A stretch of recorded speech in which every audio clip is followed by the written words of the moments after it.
The autumn breeze carried the scent of wild sage as Lillian Hayes gripped the worn leather reins, her heart hammering against her ribcage with each bump of the stagecoach wheels on the dusty Montana trail. In her pocket lay a crumpled letter from her father, the words now etched into her memory. "Arrangements have been made, daughter. You are to marry Mr. Nathan Reynolds of Mineral Point. The matter is settled."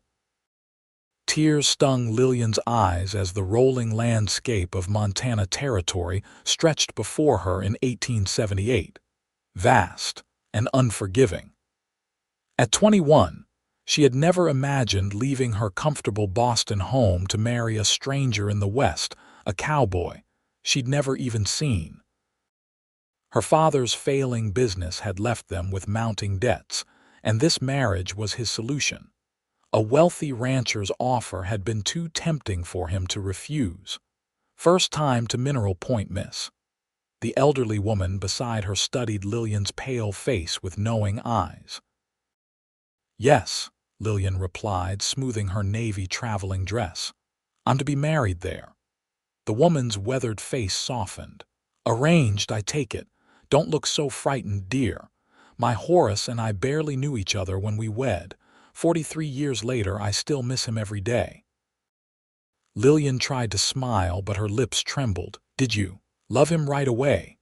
"Heavens, no," the woman chuckled. "I thought he was the most stubborn man I'd ever met, but he was kind, and that's what matters in the end." The coach lurched as they hit another rut, and Lillian grabbed the leather strap overhead. "We're almost there," the driver called back. "Mineral Point coming up in about 20 minutes. Lillian's stomach clenched. 20 minutes until she would meet the man who would be her husband. 20 minutes until her old life was truly over. The stagecoach crested a hill, and suddenly Mineral Point appeared in the valley below. It wasn't the primitive outpost she had feared. Instead, a proper frontier town sprawled before her. A church steeple rose above wooden buildings lining a main street. Beyond the town, ranches dotted the landscape, the land stretching toward distant mountains. "It's beautiful," she whispered, surprising herself with the admission. "Wait till winter," the woman replied with a knowing smile. "But yes, God's country, through and through." The coach rolled into town, dust billowing behind it as it slowed. Lillian gathered her reticule and smoothed her travel-wrinkled skirts, wishing she could appear more presentable for her first meeting with Nathan Reynolds. The driver called the horses to a halt outside the Mineral Point Hotel. "Here we are, folks. Mineral Point, Montana Territory." The door swung open, and Lillian blinked in the bright sunlight. The driver offered his hand, and she stepped down carefully, scanning the small crowd that had gathered to meet the stagecoach. Her heart pounded as she searched for someone who might be her future husband. A tall man in a dark suit approached, his expression serious beneath a neatly trimmed beard. "Miss Hayes?" he inquired formally. "Yes, I'm Lillian Hayes," she replied, her voice barely audible. "Thomas Whitaker, madam, town lawyer." He tipped his hat. "Mr. Reynolds asked me to escort you to his ranch. He's been delayed by some urgent business." Disappointment flooded her. After traveling for weeks, her future husband couldn't even meet her. "I see," she managed. "He sends his sincere apologies, Miss Hayes."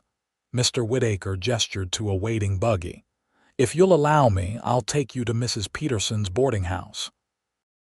You can rest there until Mr. Reynolds returns, likely tomorrow." Lillian nodded, too exhausted to argue. As Mr. Whitaker loaded her trunks onto the buggy, she gazed around the bustling Main Street. Men in dusty clothes and wide-brimmed hats moved purposefully past ladies in calico dresses. The smell of fresh bread wafted from a bakery, mingling with the earthy scents of horses and leather. This was to be her home now. The thought still felt unreal. The boarding house proved to be a tidy 2-story structure with white curtains in the windows. "Mrs. Peterson," A plump woman with kind eyes welcomed Lillian warmly. "You poor dear, traveling all that way. Let's get you settled with a hot meal and bath. Mr. Reynolds sent word you'd be arriving today." Mrs. Peterson chattered as she led Lillian to a small but clean room upstairs. "He's a good man, Miss Hayes. One of the finest in these parts. You know him well?" Lillian asked, suddenly desperate for information about her future husband. "Everyone knows Nathan Reynolds," Mrs. Peterson said, opening the window to let in fresh air. "Owns the largest cattle ranch in the county. Fair in his dealings, generous to those in need. Keeps to himself mostly since his parents passed 5 years back." "How old is he?" Lillian asked, removing her hat. 30 or so, I reckon." "Never married before, which had half the county's eligible ladies in quite a state until news of your arrangement came." Mrs. Peterson smiled. "Rest now. Supper's at 6. Alone at last, Lillian sank onto the bed and finally allowed her tears to fall. How had her life come to this? Her father's gambling debts had mounted silently for years before he'd confessed the truth. They were ruined, and only this marriage could save them from destitution. She removed the small daguerreotype of her mother from her reticule, tracing the familiar features. "What would you have done, Mama?" she whispered. Her mother had been gone 7 years now, taken by consumption when Lillian was 14. After washing her face in the basin, Lillian unpacked her journal and began to write. "September 15, 1878 arrived in Mineral Point today. Mr. Reynolds did not come to meet me. I wonder if he is as reluctant about this marriage as I am. Tomorrow I shall meet the man who will be my husband. I am terrified." The next morning dawned clear and cool. Lillian dressed carefully in her best day dress of deep green wool, her hands trembling as she fastened the tiny buttons. Mrs. Peterson had informed her at breakfast that Mr. Reynolds would call for her at 10 o'clock. At precisely 10, a knock came at the front door. Lillian stood in the parlor, heart racing, as Mrs. Peterson went to answer. "Nathan, come in, come in. She's waiting in the parlor." Heavy footsteps approached, and then he was there, filling the doorway with his presence. Lillian's first impression was of height. He stood well over 6 feet tall. Her second was of intensity. Piercing blue eyes studied her from beneath a strong brow. His face was tanned from outdoor work, with lines at the corners of his eyes suggesting both sun exposure and laughter.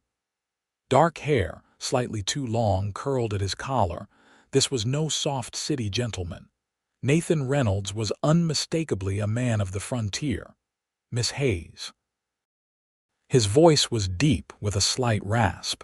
He removed his hat, revealing that unruly dark hair. "I apologize for not meeting you yesterday. There was trouble at the north pasture." Lillian managed a small curtsy. "Mr. Reynolds, it's a pleasure to meet you." His mouth quirked in what might have been amusement. "Is it? I expect you've had little say in this arrangement." His directness startled her. "As I imagine you haven't either, sir." Something flickered in his eyes, surprise, perhaps, before he nodded. "Fair enough. If you're rested from your journey, I'd like to show you the ranch. It will be your home after all." "I would appreciate that," Lillian said, reaching for her bonnet. Mrs. Peterson beamed at them both. "I'll have your things sent out this afternoon, Miss Hayes." Outside, a magnificent chestnut horse was hitched beside a smart buggy. Nathan helped Lillian up, his hands strong and sure at her waist. The brief contact sent an unexpected warmth through her. As they drove away from town, Lillian gathered her courage. "Mr. Reynolds, I feel I should be honest. This arrangement was not my choice, but my father's financial difficulties left little alternative." Nathan kept his eyes on the road. "I'm aware of the circumstances, Miss Hayes. Your father wrote to me quite frankly about his situation." Heat flooded her cheeks. "Then you know I come with little dowry beyond my education." "I didn't ask for a dowry." His voice remained steady.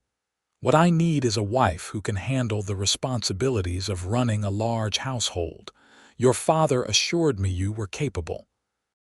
"I've managed our household since my mother died," Lillian said, lifting her chin. "I may be from Boston, Mr. Reynolds, but I'm not afraid of hard work." He glanced at her then, a new assessment in his gaze. "Good. Montana isn't kind to those who shy from effort." He hesitated.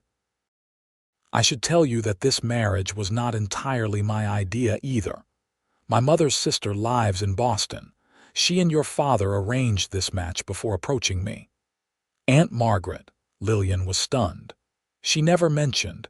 She thought you might refuse if you knew her involvement." Nathan's mouth tightened. "When she wrote about your situation and suggested the match, I agreed to consider it. Your father's subsequent letter was persuasive." They fell silent as the buggy crested a hill, and suddenly the valley opened before them. Nestled against the foothills was a sprawling ranch, a large two-story house built of timber and stone, surrounded by barns, corrals, and outbuildings. Cattle dotted the distant pastures, and horses grazed in a nearby field. "Welcome to Evergreen Ranch," Nathan said quietly. 5,000 acres, 800 head of cattle, 30 horses, and 12 ranch hands who live in the bunkhouse year-round. Lillian stared, unable to hide her amazement. "It's enormous." "It was my father's dream," he explained as they approached. He came west with nothing but determination, worked as a hand on other ranches until he could buy his first 100 acres. "My mother was a schoolteacher who came out on the bride train in '53. They built this place together." "They must have been remarkable people," Lillian said sincerely. Nathan's expression softened. "They were. I wish you could have known them." As they neared the house, Lillian noticed a garden to one side, flower beds bursting with late-season blooms. The house itself was far more impressive than she'd expected, not the rough cabin she'd feared, but a proper home with a wide porch wrapping around the front. A woman in her 50s emerged from the house, wiping her hands on her apron. "About time you got back," she called, her tone affectionate rather than scolding. "Miss Hayes, this is Mrs. Garcia, our housekeeper and cook. She's been with the family since I was a boy." Nathan helped Lillian down from the buggy. "Welcome, Miss Hayes." Mrs. Garcia's dark eyes were kind, though assessing. "I've prepared the blue room for you until the wedding." "Thank you," Lillian said, suddenly overwhelmed by the reality of her situation. Nathan must have noticed her pallor. "Perhaps you'd like to rest before I show you the rest of the property." "I'm fine," Lillian insisted, though her legs felt unsteady. "Please continue with whatever you had planned." He studied her for a moment, then nodded. "Mrs. Garcia will have lunch in an hour. I'm going to show Miss Hayes the house and grounds." The interior of the ranch house surprised Lillian even more than the exterior. The furnishings were solid and well-made, with unexpected touches of refinement: a piano in the corner of the parlor, bookshelves filled with volumes, and several landscape paintings on the walls. "Your home is lovely," she said honestly. "I hadn't expected such civilization out here in the wilderness," Nathan finished, a hint of challenge in his voice. Lillian flushed. "I apologize if that sounded condescending. I simply meant it's more comfortable than I had prepared myself for." His expression relaxed slightly. "My mother insisted on bringing some culture to the frontier. The piano was hauled by oxen from St. Louis. It took 3 months to get here and cost more than our first herd of cattle." Lillian approached the instrument, running her fingers lightly over the keys. "Do you play?" "No, but my mother did. Do you?" "Yes, though I'm not exceptionally talented." She played a few notes, finding the piano surprisingly well-tuned. "Who maintains it?" "I do," Nathan said. "My mother taught me how, not to play just to keep the instrument in condition." Something about this revelation, this cattle rancher carefully maintaining a piano he couldn't play, touched Lillian deeply. The tour continued through a formal dining room, a study lined with more books, and upstairs to the family bedrooms. The blue room prepared for Lillian was spacious and bright, with windows overlooking the mountains. My room now is across the hall, Nathan explained, indicating a closed door. There are 4 more bedrooms up here. My parents had hoped for a large family, but I was their only child. The unspoken implication hung between them. This house was built for a family they were expected to create together. Nathan cleared his throat. Shall we see the rest of the property? Outside, he showed her the kitchen garden where Mrs. Garcia grew vegetables, the chicken coop, and the smoke house. At the large barn, several ranch hands tipped their hats respectfully as Nathan introduced Lillian. "This here's Hank, my foreman," Nathan said, indicating a weather-beaten man in his 50s. "Been with the ranch longer than I have. Welcome, Miss Hayes." Hank's handshake was gentle despite his calloused palm. 'Bout time the boss brought some beauty to brighten up the place. By the time they returned to the house for lunch, Lillian's head was spinning with names, places, and information. Over Mrs. Garcia's delicious beef stew, Nathan explained the ranch's operations. "Spring and fall are our busiest seasons with the cattle drives and roundups," he told her. "Winter can be harsh, but the mountains protect this valley from the worst storms. Summers for haying and maintenance." "When do you plan for us to be married?" Lillian asked directly, setting down her spoon. Nathan met her gaze. "That depends on you. The Reverend can perform the ceremony whenever we're ready. I assumed you might want some time to adjust before. I think it would be best not to delay," Lillian interrupted, her voice steadier than she felt. "My father's arrangement was quite clear. We are to be married promptly." Nathan studied her for a long moment. "Sunday, then. That's 4 days from now. It will give Mrs. Garcia time to prepare a proper celebration, and word can be sent to neighbors." "Sunday would be suitable," Lillian agreed, her heart pounding. In 4 days she would be Mrs. Nathan Reynolds.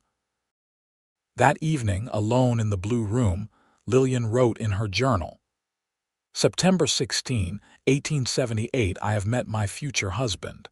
Nathan Reynolds is not what I expected. He is educated despite his frontier existence. His home is comfortable and well-appointed. He seems honorable if reserved. I cannot say if we will suit, but perhaps we might build a cordial relationship in time. The wedding is set for Sunday."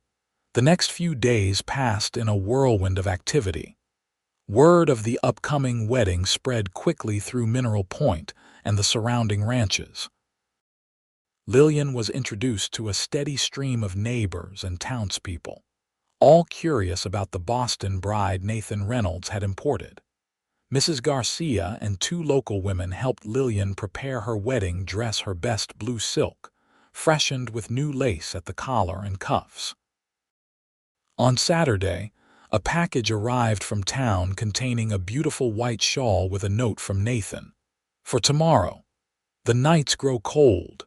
The gesture, unexpectedly thoughtful, brought tears to Lillian's eyes. That evening, Nathan knocked on her bedroom door. When Lillian opened it, he stood awkwardly in the hallway. "I thought you might like this," he said, holding out a small box. "It was my mother's. I'd be honored if you'd wear it tomorrow."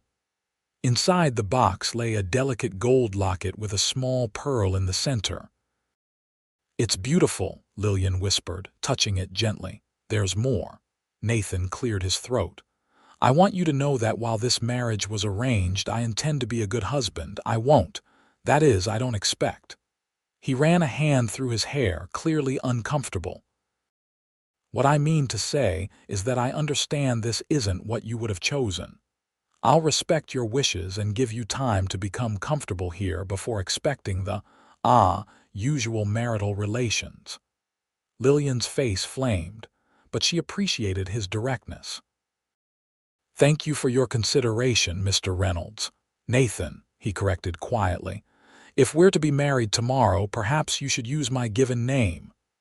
"Nathan," she repeated, the name feeling foreign on her tongue. "And you must call me Lillian," he nodded, a small smile touching his lips. "Good night, Lillian." "Good night, Nathan." After he left, Lillian sat on her bed, turning the locket over in her hands. This man, this stranger who would be her husband, continued to surprise her. Perhaps there was hope for their arrangement after all. Sunday dawned clear and cool, with a sky so blue it hurt to look at it. The small church in Mineral Point was filled to capacity as everyone in the county seemed determined to witness Nathan Reynolds' wedding. Lillian stood at the back, clutching a small bouquet of late wildflowers, her stomach in knots. The music began. A somewhat uneven rendition of the wedding march played on the church's pump organ. Lillian took a deep breath and began her walk down the aisle. Nathan stood at the front, tall and solemn in a black suit. When he turned and saw her, something flickered in his eyes, admiration, perhaps, or simple appreciation. The ceremony was brief. They exchanged the traditional vows, Nathan's deep voice steady, Lillian's softer but clear. When the Reverend pronounced them husband and wife, Nathan hesitated only briefly before leaning down to place a chaste kiss on Lillian's lips.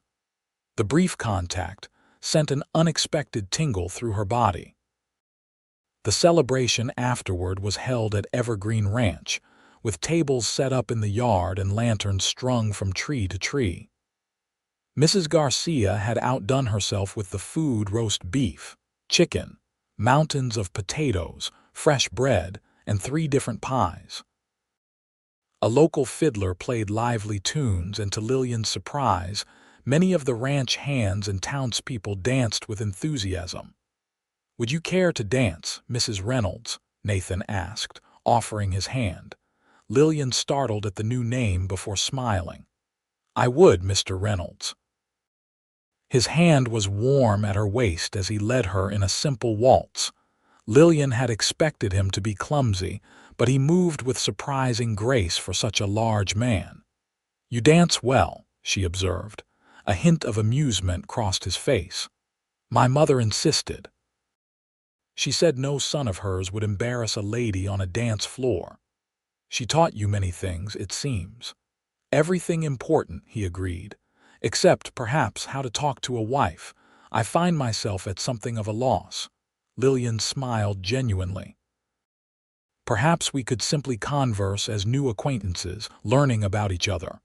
"I'd like that." His hand tightened slightly at her waist. "Tell me something about yourself that wasn't in your father's letters." Lillian considered. "I love thunderstorms. When I was a child, my mother would sit with me at the window, and we'd count seconds between lightning and thunder. My father thought it improper, but she insisted there was nothing more magnificent than nature's power." Nathan's eyes warmed. "Your mother sounds like she would have fit in well here.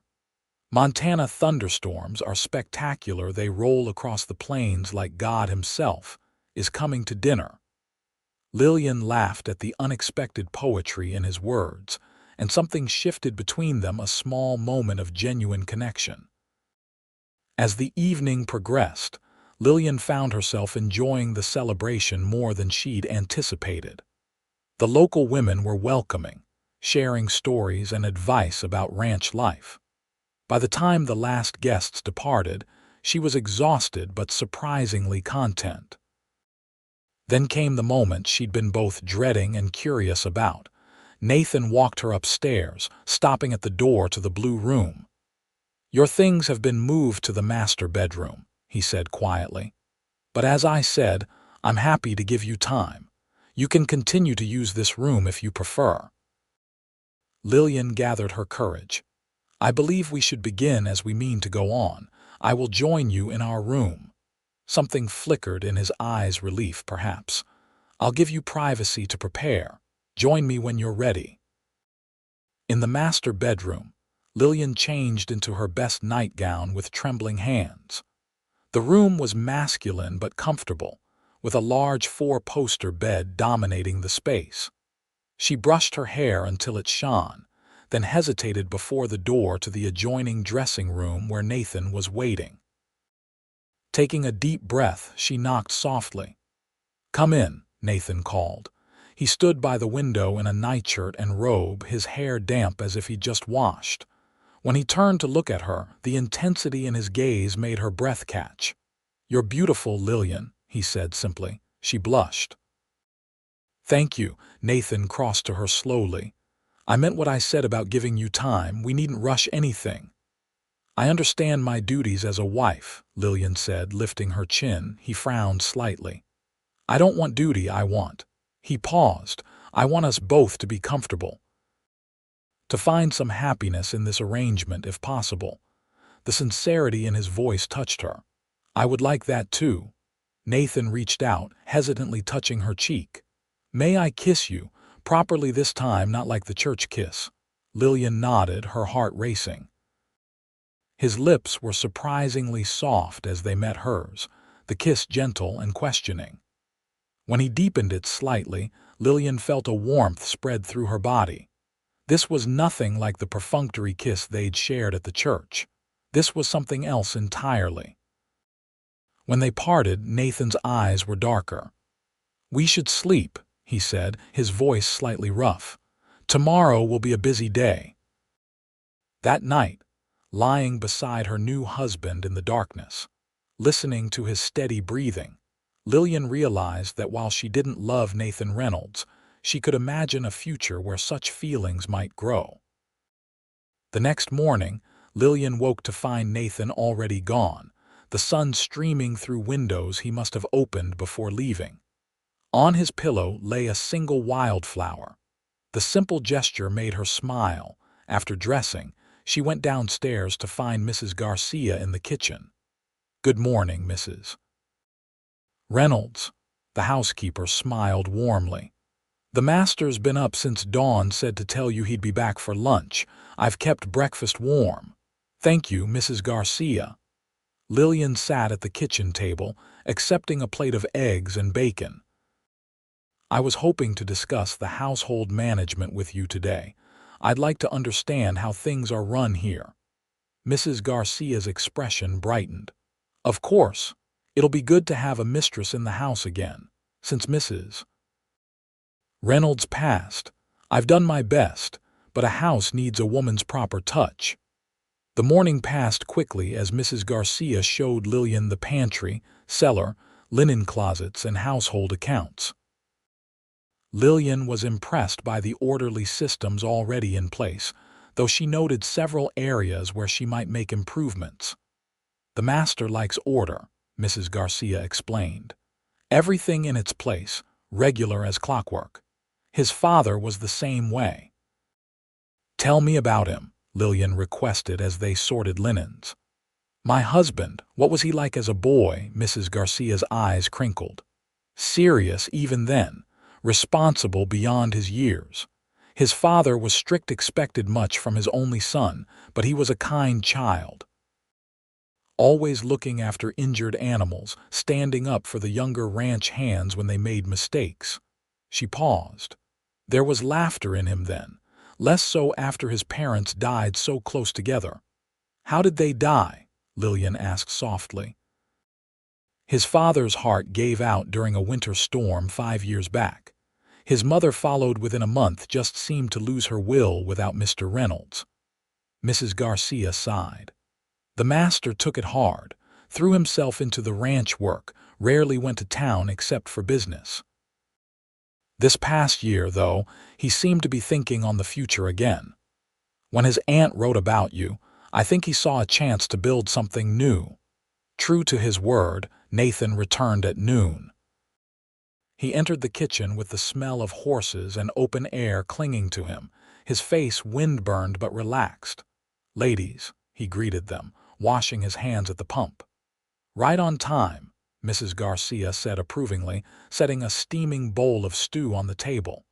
"I'll leave you two to eat in peace." She winked at Lillian before disappearing through the door. "How was your morning?" Nathan asked, settling across from Lillian. "Informative. Mrs. Garcia has been showing me the household operations." Lillian served him bread from the basket. "And yours?" "The usual. Checked the north pasture fences, moved some cattle to fresh grazing." He hesitated. "I thought you might like to ride out with me this afternoon, see more of the ranch." Lillian brightened. "I'd like that very much." After lunch, Nathan led her to the stables. "Do you ride?" "Yes, though it's been some time," Lillian admitted. "We kept horses in Boston, but I haven't ridden regularly since coming out in society." He nodded. "I've a gentle mare that would suit you. We'll take it slow." The mare, a dappled gray named Daisy, was indeed gentle. Lillian found herself relaxing as they rode away from the ranch house, Nathan pointing out landmarks and explaining the operation of the ranch in greater detail than before. "The creek that runs through the property keeps the south pastures green even in late summer," he explained as they rode along a ridge overlooking the valley. "My father chose this land specifically for the water rights." "It's beautiful," Lillian said sincerely. The landscape was unlike anything she'd known in Boston, vast and wild, with the distant mountains creating a dramatic backdrop to the rolling grasslands. They stopped at a small rise, and Nathan dismounted to help her down. His hands lingered at her waist a moment longer than necessary, and Lillian felt that same unexpected warmth from the night before. "This is my favorite spot on the ranch," he said, leading her to a large boulder where they could sit. "You can see almost the entire property from here." Beneath them, Evergreen Ranch spread out like a painting, the house and outbuildings nestled in the valley, cattle dotting the distant fields, the creek winding like a silver ribbon through the landscape. "I understand now," Lillian said softly. "Understand what? Why you love it here." "Why anyone would." Nathan glanced at her, surprise and pleasure in his eyes. "Most Easterners find it too vast, too empty." "It's not empty at all," Lillian argued. "It's filled with life, just differently than a city. There's a freedom here I never felt in Boston." "That's it exactly." His voice held a new warmth. "That's what my father always said that he could breathe out here." They sat in comfortable silence for a time, watching an eagle circle lazily overhead. When Nathan finally spoke, his voice was thoughtful. "I know this isn't the life you planned, Lillian, but I hope in time you might come to see it as home." "I'm beginning to think I might," she answered honestly. As they rode back to the ranch house, something shifted between them, a tentative bridge being built across the chasm of their arranged beginning. That evening, after supper, Nathan surprised her by asking if she would play the piano. "It's been silent too long," he said. "My mother would be pleased to hear it again." Lillian played several simple pieces, her skills rusty but adequate. When she finished a Chopin nocturne, she turned to find Nathan watching her intently. "Your mother taught you well," she said. "The piano is in excellent condition." "She would have liked you," he said quietly. "She always said education and gentleness were worth more than beauty, though you have all three." Lillian blushed at the unexpected compliment. "Tell me more about your parents. What was their marriage like?" Nathan settled into a nearby chair. "They adored each other. My father was gruff with everyone else, but gentle with her. She could calm him with a word when his temper flared." He smiled at some memory. "They disagreed plenty. My mother had strong opinions about everything from cattle breeding to politics, but there was always respect." "That sounds wonderful," Lillian said, thinking of her own parents' more formal relationship. "What about your family?" Nathan asked. Lillian's fingers idly traced the piano keys. "My father is a businessman first. He cared for my mother, I believe, but their marriage was more practical than passionate. After she died, he retreated further into his business affairs." She hesitated. That's partly why his financial troubles were so shocking. He'd always been so careful, so controlled. Men do desperate things when they're afraid, Nathan said, not unkindly. Yes, I suppose they do. Lillian looked up at him. Including agreeing to marry their daughters to strangers. And strangers sometimes agree to marry women they've never met, Nathan countered, his voice gentle. Why did you? Lillian asked directly. You could have refused my father's arrangement. Your aunt may have suggested the match, but you had no obligation to agree.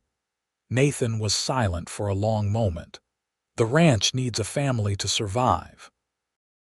Without children to pass it to, all this, he gestured around them, would eventually be sold off or abandoned.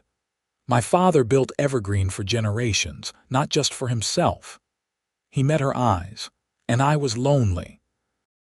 I didn't realize how much until Aunt Margaret's letter arrived, describing a well-educated, capable young woman who needed a new start. His honesty touched her. Thank you for telling me the truth. I'll always give you that, Lillian, truth between us, even when it's difficult. That night, when they retired, Nathan kissed her more boldly than before. Lillian responded with a new confidence, allowing herself to enjoy the sensations his touch evoked. When he drew her toward the bed, she went willingly, curious rather than fearful. Their lovemaking was careful and considerate, Nathan constantly checking her comfort. Afterward, he held her close, his heartbeat strong beneath her cheek. Are you all right? He asked, his voice low in the darkness. Yes, Lillian answered truthfully. While there had been discomfort, there had also been moments of surprising pleasure. I'm glad we're truly married now. His arms tightened around her. As am I. Over the following weeks, Lillian gradually found her place at Evergreen Ranch. She took over management of the household accounts, reorganized the pantry and root cellar in preparation for winter, and began accompanying Nathan on his rides around the property whenever possible. Each day brought new discoveries about the ranch, about her husband, and about herself. She found she enjoyed the rhythm of ranch life, the connection to the seasons and land that had never been part of her city existence.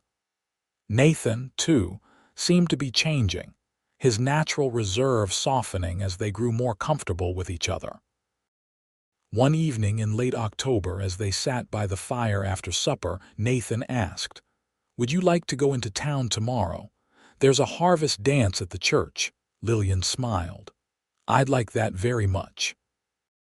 The harvest dance proved to be a lively affair, with what seemed like the entire county in attendance. The church hall was decorated with autumn leaves and pumpkins, and tables groaned under the weight of potluck dishes brought by each family.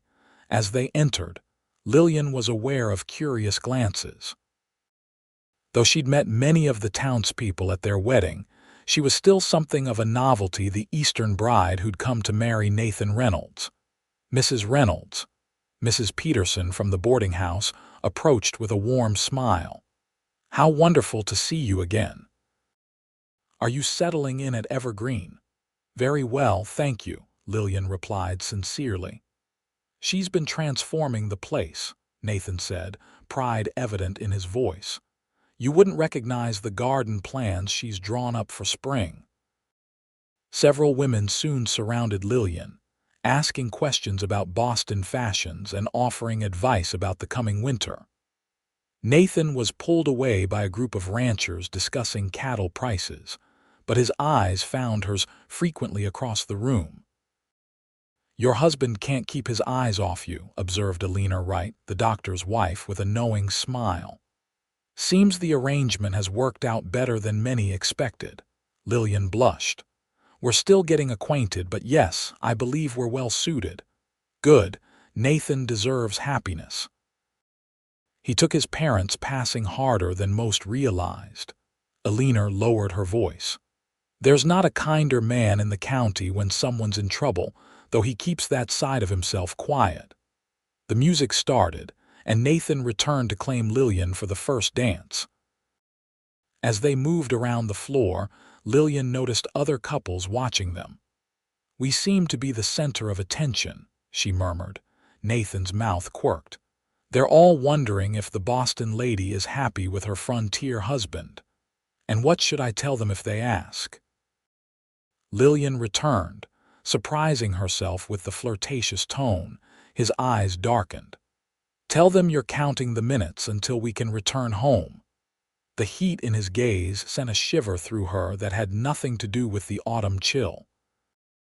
Later, as they danced again to a slower tune, Nathan drew her closer than propriety strictly allowed.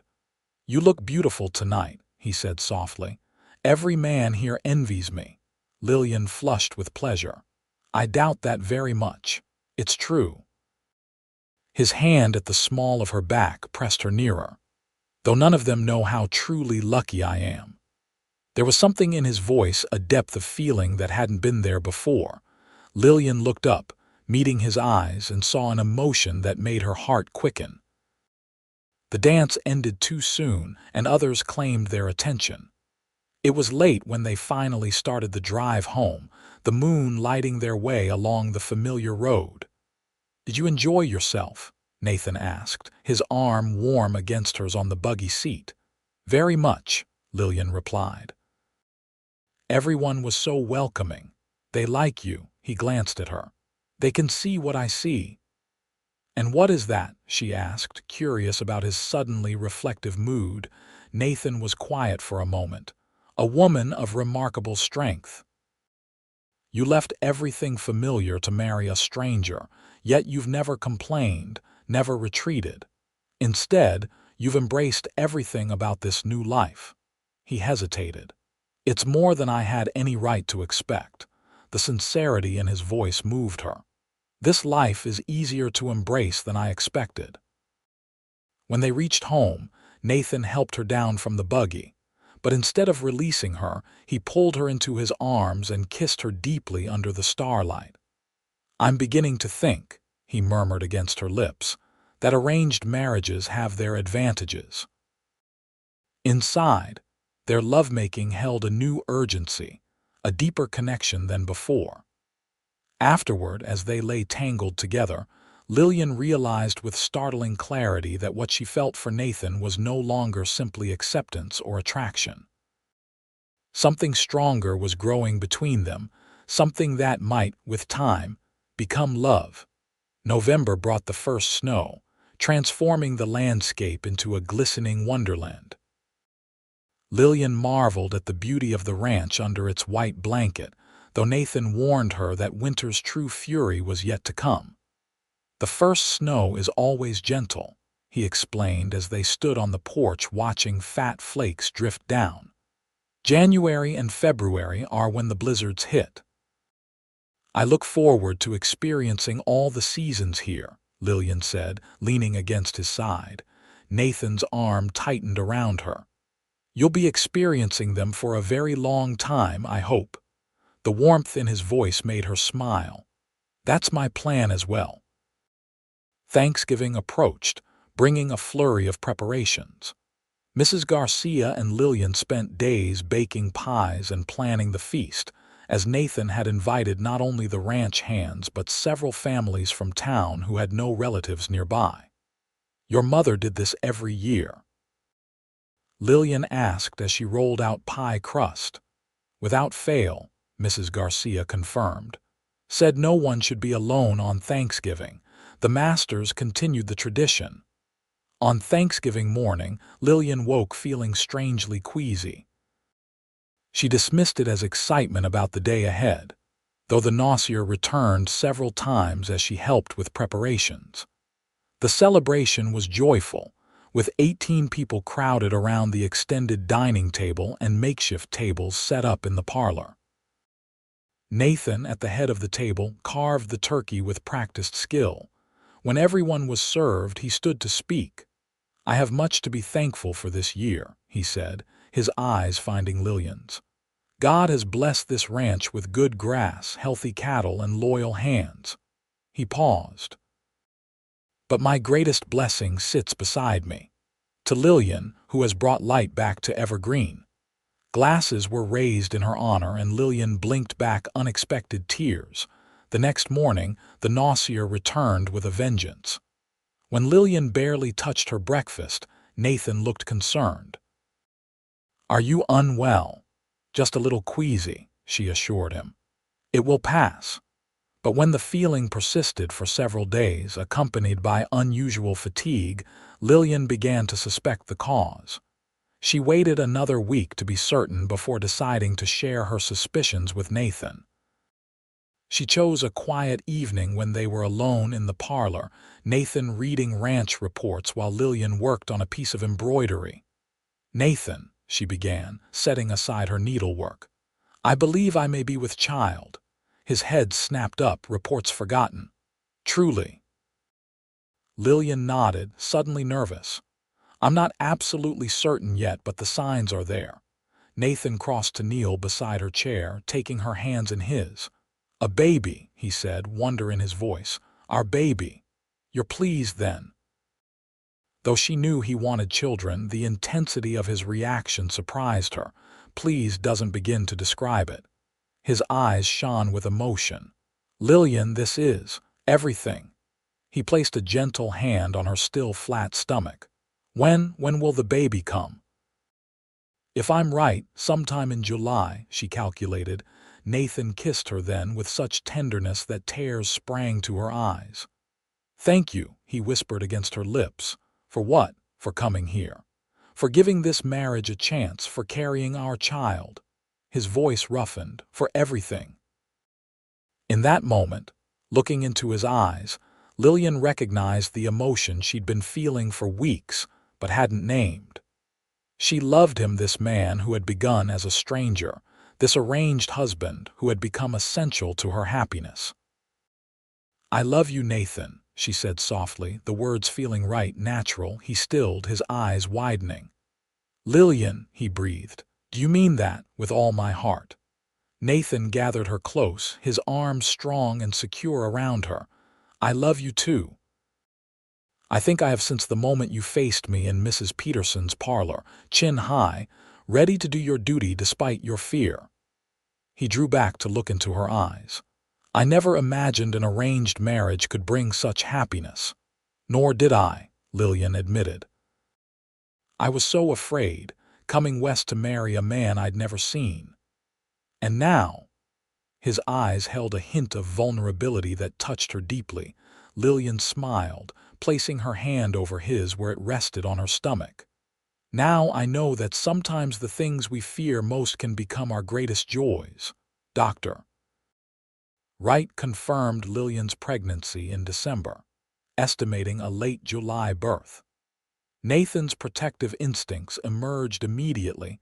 He insisted on hiring additional help for the household chores and watched Lillian's activities with a concern that was both touching and occasionally frustrating. "I'm with child, not made of glass," she protested one afternoon when he objected to her helping Mrs. Garcia hang curtains she'd sewn. "Humor me," Nathan replied, taking the curtains from her hands. "My mother lost 2 babies before I was born. I just want to be careful." His admission softened her irritation. "I didn't know that. I'm sorry. It's why they never had more children," he explained, his voice gentle. "The doctor advised against it after I was born." Lillian reached for his hand. "I understand your concern, but I promise I'm being careful. This baby is precious to me too." As Christmas approached, Lillian worked in secret on gifts for Nathan, a new leather-bound journal and a hand-knitted scarf in deep blue that matched his eyes. She also supervised the decoration of the house, insisting on greenery and candles in every room despite Mrs. Garcia's warnings about the work involved. "The master hasn't celebrated properly since his parents died," the housekeeper confided. "It'll do his heart good to see the place festive again." On Christmas Eve, snow fell steadily, creating a perfect holiday scene outside the windows. After a special supper, Nathan and Lillian sat before the fire in the parlor, the room lit only by candles and the Christmas tree they had cut from the property. "I have something for you," Nathan said, reaching into his pocket. He withdrew a small box. "I had it made in town." Inside was a gold brooch shaped like a mountain range with a tiny diamond representing a star above the peaks. "It's beautiful," Lillian breathed. "It's evergreen," Nathan explained. "The view from our favorite ridge. I wanted you to have something that represented your new home." Lillian blinked back tears. "It's perfect, thank you." She reached behind the sofa for her hidden gifts. "These aren't nearly so fine, but they're made with love." Nathan's face as he unwrapped her presents told her they were appreciated far beyond their material value. He immediately wrapped the scarf around his neck, then carefully opened the journal. "For your thoughts," Lillian explained. "You mentioned once that you used to keep a journal but stopped after your parents died. You remembered that." He looked at her with such tenderness that her heart swelled. "This is the best Christmas I've had in years, Lillian, because of you." Winter settled over Evergreen Ranch in earnest after the holidays. January brought fierce storms that kept them housebound for days at a time, but Lillian found she enjoyed these quiet days of enforced rest. She read voraciously from the Reynolds' extensive library, worked on baby clothes, and helped Mrs. Garcia teach the ranch hand's daughter to read. Nathan spent the mornings with the livestock, ensuring they were fed and sheltered from the worst weather, but his afternoons and evenings belonged to Lillian. They played chess by the fire, Nathan teaching her the strategy his father had taught him. He read aloud from Dickens while she sewed, and on clear evenings they bundled up to walk in the moonlit snow, the world silent and magical around them. As Lillian's pregnancy progressed, her body changed, her slender form softening with the new life growing within. Nathan seemed fascinated by these changes, his hands gentle on her expanding belly as they lay together at night. "I felt something," he exclaimed one evening in March, his hand pressed against her. "Was that a kick?" Lillian laughed. "Yes, your son or daughter is becoming quite active." "What do you think? Boy or girl?" Nathan's eyes were bright with anticipation. "I don't know," Lillian admitted. "Sometimes I imagine a boy with your blue eyes, sometimes a girl with dark curls. Either would be perfect." "As long as the baby has your spirit," Nathan said, kissing her forehead. "And your courage." Spring came late to Montana, but when it arrived, the transformation was swift and dramatic. The snow melted into rushing streams, wildflowers carpeted the meadows, and the cattle were moved to summer pastures. Lillian, now visibly pregnant, supervised the planting of the garden she had planned during the winter months. "The mistress shouldn't be on her knees in the dirt," Mrs. Garcia scolded gently, though she followed Lillian's instructions for planting the herb garden. "Fresh air and gentle exercise are good for the baby," Lillian replied, quoting Dr. Wright. "Besides, I want everything ready before July." In May, a letter arrived from Boston, the first communication from Lillian's father since she'd left. Nathan brought it from town, watching carefully as she opened it. "Is everything all right?" he asked as she read. "Yes," Lillian said, relief evident in her voice. "Father's business is recovering. He's repaid most of his debts." She looked up at Nathan. "He asks about us, about our marriage."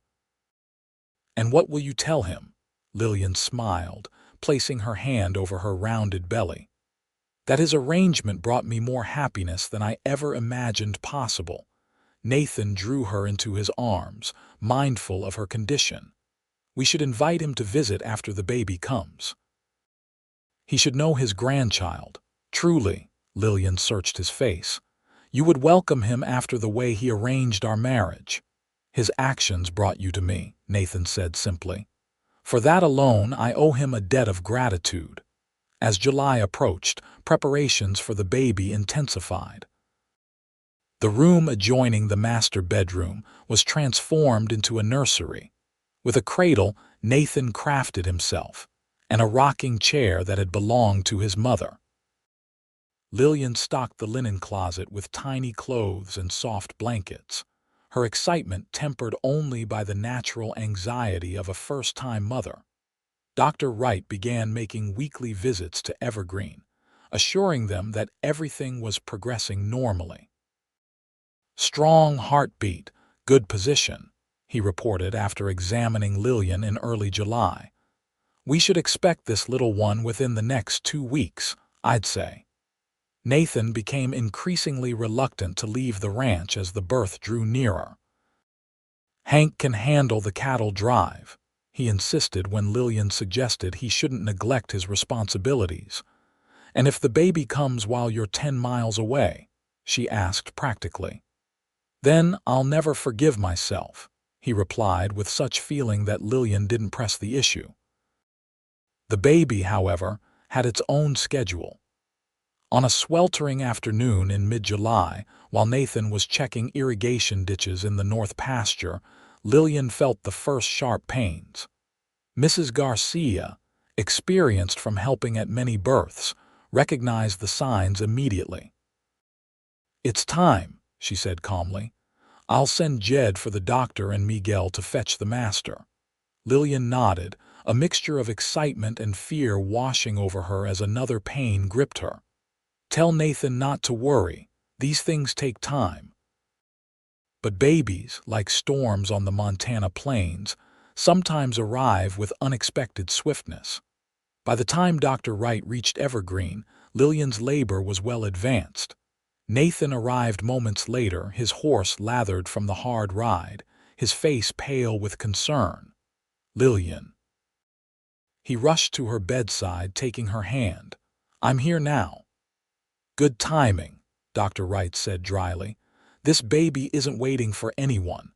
Mrs. Reynolds, when the next pain comes, I need you to push." What followed was a blur of pain, effort, and encouragement from both doctor and husband.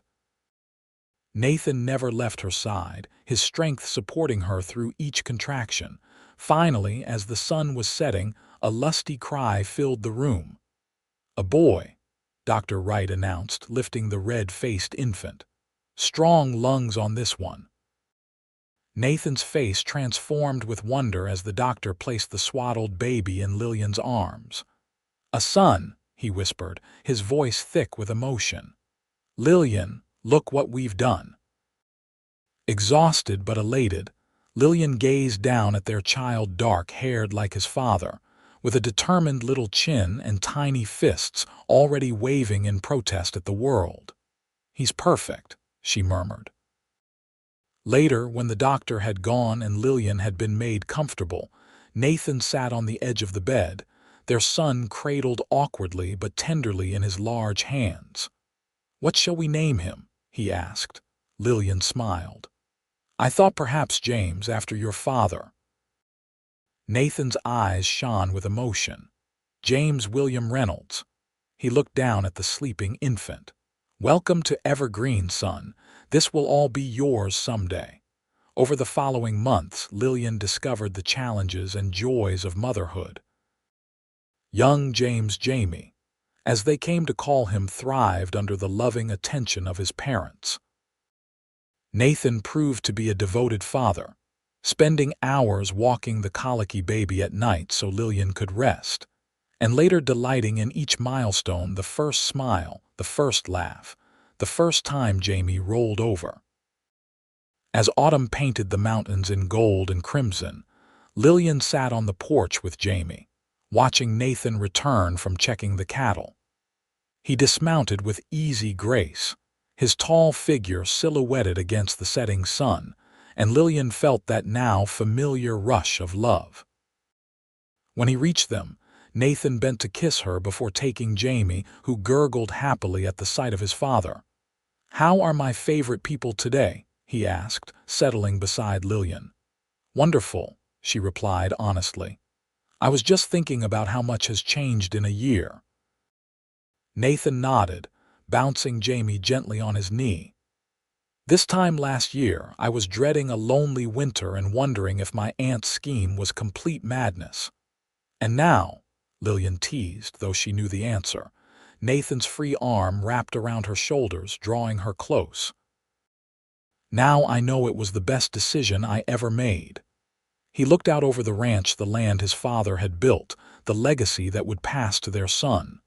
When I agreed to marry you, I thought I was doing it for Evergreen, for my family's legacy. And instead, Lillian prompted. Instead, I found something I wasn't even looking for. His voice deepened. Love, a partnership, a future brighter than I dared to imagine. Lillian leaned her head against his shoulder, watching the sun sink behind the mountains that had become her home. When my father told me I was to marry a man I'd never seen, I thought my life was ending, she admitted. I never dreamed the cowboy would turn out to be everything I'd ever wanted. Nathan smiled, pressing a kiss to her temple. Everything.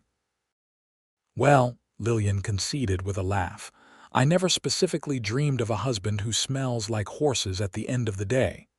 You love it, he teased, pulling her closer. I do, she admitted. I love all of it, the ranch, our home, our son. She turned to face him fully. But mostly, I love you, Nathan Reynolds. And I love you, Lillian Reynolds. His eyes, so serious when they'd first met, now crinkled with happiness. More than I ever thought possible. As the first star appeared in the darkening sky, they sat together on the porch of Evergreen Ranch, no longer strangers bound by arrangement, but partners united by love, with a lifetime of seasons stretching before them.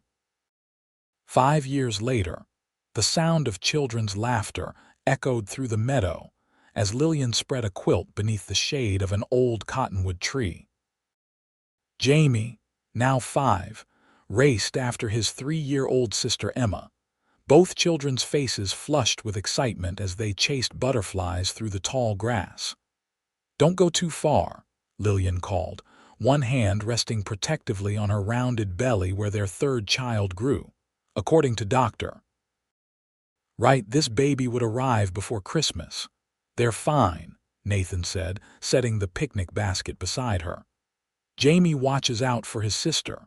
Lillian smiled, watching their son carefully help Emma over a fallen log. He's so much like you, always protective. Nathan settled beside her on the quilt, his arm automatically going around her shoulders.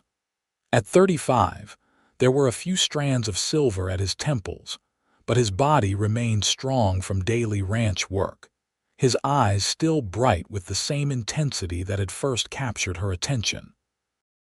Hard to believe it's been 5 years since we married, he mused, his thumb tracing circles on her shoulder. The best 5 years of my life, Lillian replied honestly. At 26, she had blossomed from the frightened Boston girl into a confident ranch wife and mother. Her hands bore calluses now from garden work and household tasks. Her skin was tanned from Montana summers, but her eyes held a contentment that had been absent in her youth. Mine too. Nathan reached into his pocket. I have something for you, an anniversary gift. He withdrew a small velvet pouch and placed it in her palm.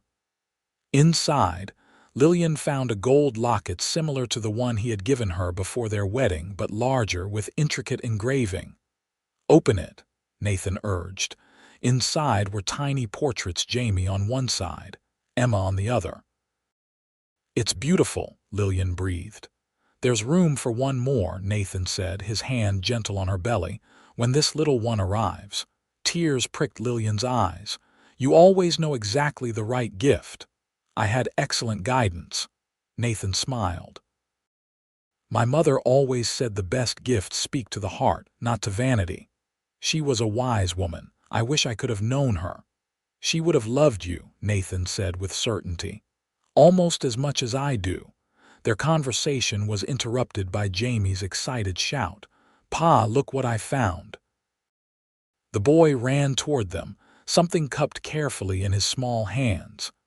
Emma followed more slowly, her dark curls bouncing with each step.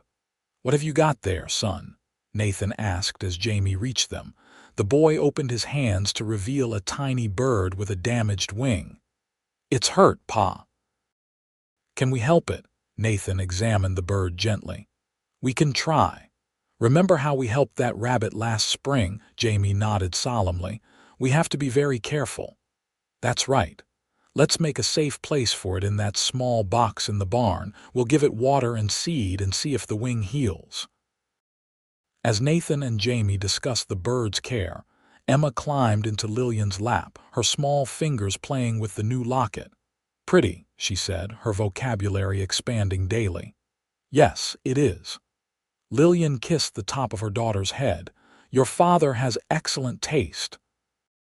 The family picnic continued, with chicken sandwiches and apple pie that Mrs. Garcia had packed. As they ate, Nathan updated Lillian on ranch matters, the new breeding stock he'd purchased, the promising hay harvest, the plans for expanding the east pasture. And the railway? Lillian asked. The coming of the Northern Pacific Line to a town 20 miles away had been the main topic of conversation throughout the county for months. Construction's on schedule. By next year, we'll be able to ship cattle directly from Prairie Junction instead of driving them all the way to Helena. Nathan's eyes gleamed with excitement. It'll change everything, Lillian. We can expand the herd, maybe even try some different breeds.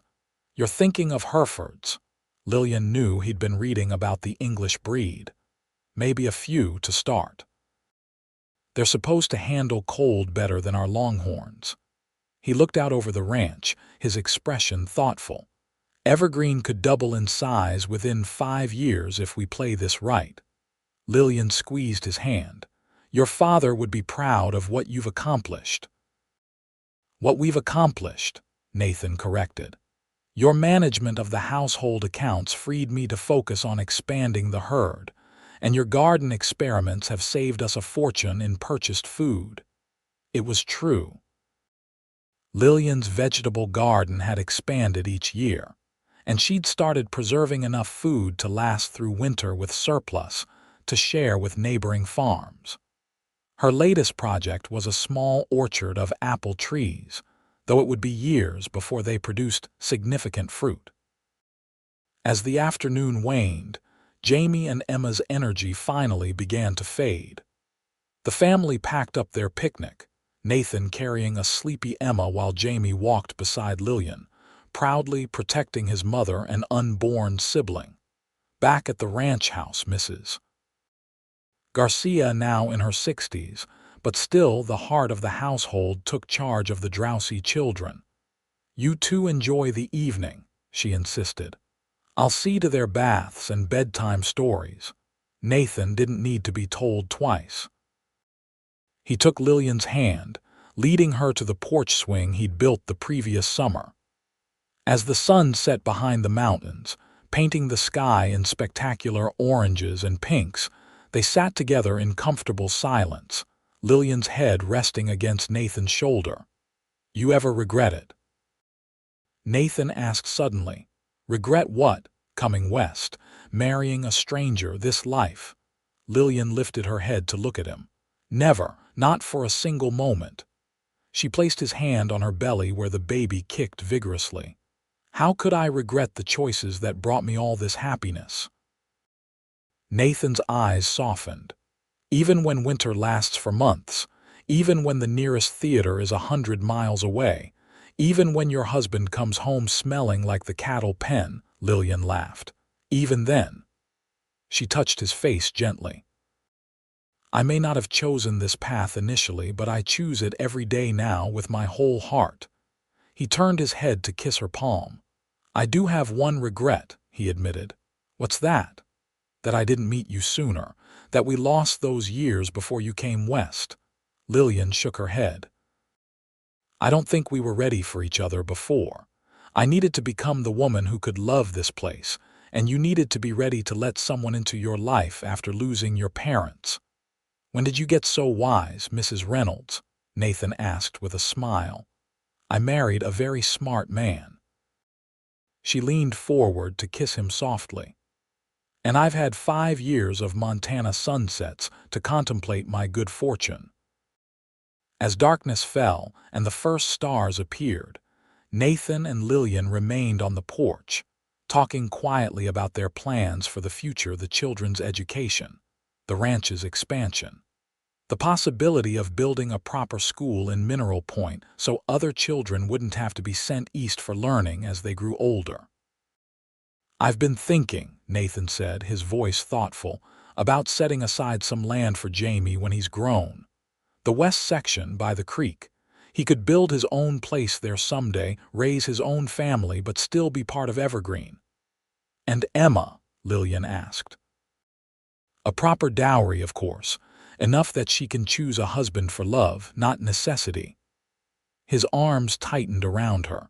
"No daughter of mine will ever be forced to marry for financial reasons." Lillian smiled against his chest. "Yet it worked out rather well in my case." "We got lucky," Nathan said seriously. "So lucky." A shooting star streaked across the dark sky, and they both made silent wishes, not for anything they lacked, but for the continuation of the happiness they had found together in this wild, beautiful place that had become their beloved home. Later, as they prepared for bed, Lillian paused by the window, looking out at the moonlit landscape of Evergreen Ranch. From here, she could see the outline of the barn, the corrals, and beyond them, the rolling pastures stretching toward the mountains. Nathan came up behind her, his arms encircling her waist, hands gentle on her pregnant belly. "What are you thinking about?" he asked softly. "How strange life is," Lillian replied. "How one decision can change everything." She turned in his arms to face him. "When my father told me I was to marry a man I'd never seen, I thought it was the end of my dreams. Instead, it was just the beginning." Nathan's kiss was tender, filled with the love that had grown between them over 5 years of shared joys and challenges, a love that continued to deepen with each passing season. "Happy anniversary, my love," he whispered. "Happy anniversary," Lillian replied, secure in the knowledge that their arranged beginning had blossomed into a love story more beautiful than anything she could have imagined, a love story that would continue to unfold across the vast Montana sky for all the years to come.